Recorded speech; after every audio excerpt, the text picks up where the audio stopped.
Buenas tardes, mi nombre es María Fernanda Ramos del grupo PSB2A y hoy voy a hablar sobre neurociencia. Conceptos e historia de la neurociencia. Se refiere a las neurociencias a aquellas disciplinas o especialidades que abordan el estudio y el conocimiento de la anatomía y función del sistema nervioso. Las neurociencias están divididas en dos partes. La neurociencia conductual, que es centrada en los elementos cognitivos, y la neurociencia no conductual, que es centrada en el sistema nervioso. Dentro de este último grupo se encuentra la neuroanatomía, cuyo fin es el estudio de la estructura y organización del sistema nervioso, que va desde su nivel microscópico celular a lo macro, tejidos y sistemas. Todas estas múltiples disciplinas contribuyen al conocimiento integral del sistema nervioso y por ende el de los seres vivos con un sistema de comunicación neural. Uno de los componentes de las neurociencias es y ha sido a través del tiempo la neuroanatomía, la cual ha enriquecido este conocimiento desde épocas muy remotas para lograr comprender su forma, función y sus alteraciones. Ramón y Cajal escribió su doctrina de la neurona, la teoría de que las neuronas eran células cerebrales individuales, lo cual hizo que se diera cuenta de cómo estas células cerebrales individuales envían y reciben información. Esto constituye la base de la neurociencia moderna. La teoría de Ramón y Cajal describía cómo fluía la información por el cerebro. Los principios de la teoría neuronal son la polarización dinámica y la especificidad de conexiones. Las señales eléctricas fluyen en dirección predecible y constante, y solo en una misma dirección. Siempre la información ingresa por las dendritas y sale por el axón.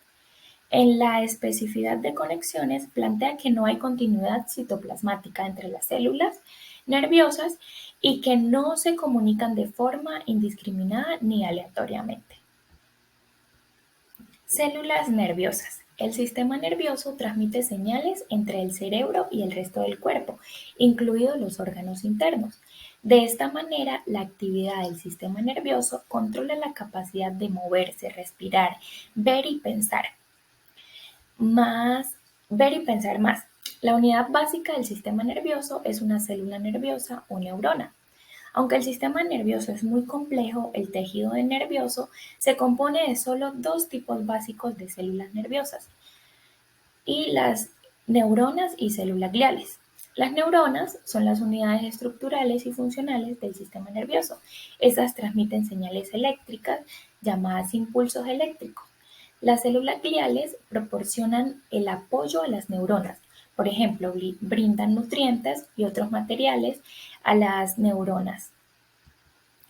La estructura neuronal, como se muestra en esta imagen, como la podemos ver, una neurona se compone de tres partes básicas, que son el cuerpo celular, las dendritas y el axón.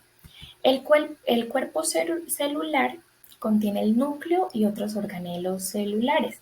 Las dendritas se extienden desde el cuerpo celular y reciben impulsos nerviosos de otras neuronas.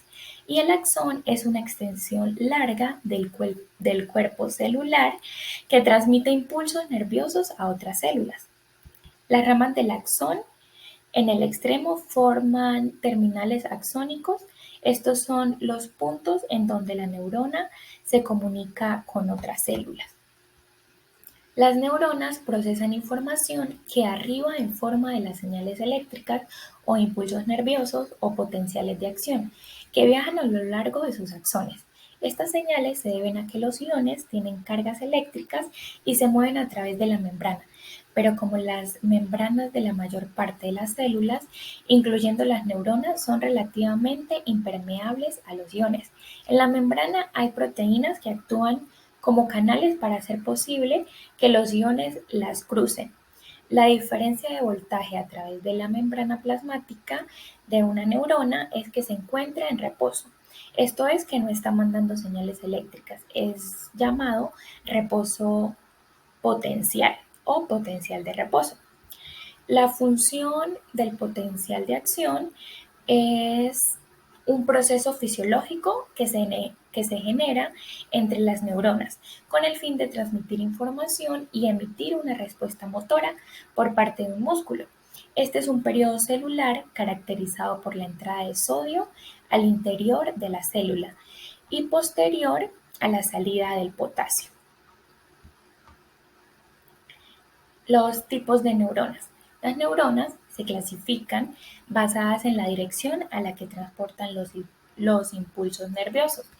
Las neuronas sensoriales, las neuronas motoras y las interneuronas. Como primer punto, las neuronas sensoriales transportan impulsos nerviosos desde los tejidos y órganos hasta la médula espinal y el cerebro. Las neuronas motoras transportan impulsos desde el cerebro y la médula espinal hasta los músculos y las glándulas. Y las interneuronas transportan impulsos nerviosos hacia un lado y otro entre las neuronas sensoriales y motoras. Neuroglía. Las neuroglías, también llamadas células gliales, son células del sistema nervioso. Estas forman parte de un sistema de soporte y son esenciales para el adecuado funcionamiento del tejido del sistema nervioso. Las funciones de las células gliales, funciones de las células. Entre estas y las células de la glía, además de proporcionar apoyo a las neuronas, controlan el entorno interno del cerebro. Estas participan en la formación de estructuras especializadas como la barrera hematoencefálica y la vaina mielínica, que aseguran el aislamiento de las células nerviosas y su protección contra agentes extraños o traumas. Otras funciones realizadas por las células gliales son recoger las moléculas de neurotransmisores del líquido extracelular. Muchas neuroglías están equipadas con receptores de neurotransmisores. Como segundo punto es componer la barrera hematoencefálica, que controla activamente el paso de nutrientes y otras moléculas del torrente sanguíneo a las neuronas y viceversa. Y por último, durante el desarrollo neurobiológico, algunas células gliales especializadas guían la migración de las neuronas inmaduras hacia los lugares apropiados del cerebro, donde se van a desarrollar y sostienen la prolongación de axones hacia sus células diana. A través del desarrollo del sistema nervioso se forman los tejidos y órganos que posteriormente nos permiten generar ideas, comportamientos, emociones después de que nacemos. El desarrollo de nuestro sistema nervioso se da al comienzo de la gestación.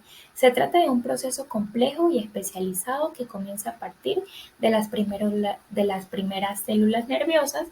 El proceso de formación se da en diversas fases y atraviesa diferentes periodos críticos. El desarrollo del sistema nervioso central tiene su iniciación en la tercera semana. Ahí está compuesto por la placa neural y el tubo neural. De ahí se despliega el sistema nervioso, su estructura, y también hace parte del sistema nervioso periférico. La parte del sistema nervioso tenemos la parte formológica y funcional. En la formológica vemos la materia gris, la materia blanca, cada una con sus componentes, materia gris con cuerpos celulares, la materia blanca con las fibras nerviosas.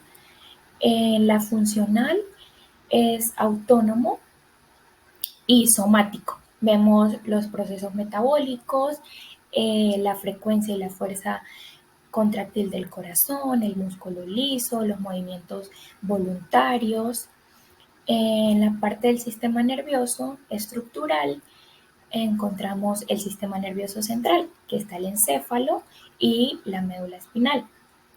En el encéfalo, el prosencéfalo, el mesencéfalo y el robencéfalo. En su médula espinal tenemos el sacro, el coxigio, lumbar, torácico y cervical.